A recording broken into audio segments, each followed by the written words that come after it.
This channel does not promote any violent, harmful, or illegal activities. All content provided by this channel is meant for an educational purpose only. বিনোদনের খবরে ফের শিরোনামে বলিউডের বচ্চন পরিবার। প্রথমে পাপারাজ্জিদের সম্পর্কে মন্তব্য করায় জয়াকে বয়কটের ডাক, আর এবারে খবরে চলে এলেন বচ্চন পরিবারের ঘরের বউ ঐশ্বর্য রাই বচ্চন। নিজের কেরিয়ার, দাম্পত্য নিয়ে কথা বলি এই মুহূর্তে খবরে ঐশ্বর্য। ব্যাপারটা একটু খোলসা করে বলা যাক। সম্প্রতি হলিউড রিপোর্টার ইন্ডিয়াকে দেওয়া এক সাক্ষাৎকারে ঐশ্বর্যকে প্রশ্ন করা হয় যে হাতে কম ছবি থাকায় তিনি নিরাপত্তাহীনতায় ভোগেন কিনা। এই প্রশ্নের উত্তরে ঐশ্বর্যর সাফ জবাব, কেরিয়ারের শুরুতেও নিরাপত্তাহীনতায় ভুগিনি, এখনও ভুগি না। ঐশ্বর্য বলেন, আমি বরাবরই জীবনে কোনটা গুরুত্বপূর্ণ সেটা খুব স্পষ্ট করে নিই। বিয়ের আগে আমার কেরিয়ারকে বেশি প্রায়োরিটি দিয়েছি, বিয়ের পর সংসারকে গুরুত্ব দিচ্ছি। আমার কাছে এখন সবচেয়ে গুরুত্বপূর্ণ হলো আমার মেয়ে আরাধ্যাকে সময় দেওয়া, তারপর আমার স্বামী অভিষেকের সঙ্গে সময় কাটানো।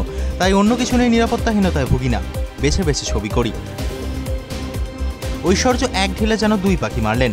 একদিকে নিজের কেরিয়ারের ঠিক কোন জায়গায় দাঁড়িয়ে তিনি তা স্পষ্ট করলেন, পাশাপাশি বুঝিয়ে দিলেন অভিষেকের সঙ্গে তার সম্পর্ক একেবারে অটুট। ডিভোর্সের খবরটা যে একেবারেই রটনা তা স্পষ্ট করে দিলেন অভিষেক বচ্চনের ঘরণী। 2007 সালে জাঁকজমকভাবে অভিষেকের সঙ্গে 7 পাকে বাঁধা পড়েন ঐশ্বর্য রাই বচ্চন। তার আগে বেশ কয়েক বছর ধরে তারা প্রেম করেছেন। 2011 সালে কন্যা সন্তান আরাধ্যার জন্ম দেন ঐশ্বর্য। তবে গত 2 বছর থেকেই রটেছে অভিষেক এবং ঐশ্বর্য দাম্পত্য নাকি ভাঙতে বসেছে। তবে এই নিয়ে নানা কিছু রটলেও মুখ খোলেননি অভিষেক ও ঐশ্বর্য। TV9 বাংলাদেশ। আবার এসে গেল TV9 বাংলা ঘরের বায়োস্কোপ অ্যাওয়ার্ড। সেরা বাছাইয়ে শামিল আপনিও। OTT-তে রিলিজ বাংলা সিনেমাগুলির মধ্যে আপনার পছন্দের সেরা ডিরেক্টর কে? সৌকর্য ঘোষাল, ভূতপরি; অরিন্দম শীল, জঙ্গলে মিতিন মাসি; পরমব্রত চট্টোপাধ্যায়, এই রাত তোমার আমার; সৃজিত মুখোপাধ্যায়, অতি উত্তম; অভিমন্যু মুখোপাধ্যায়, কীর্তন।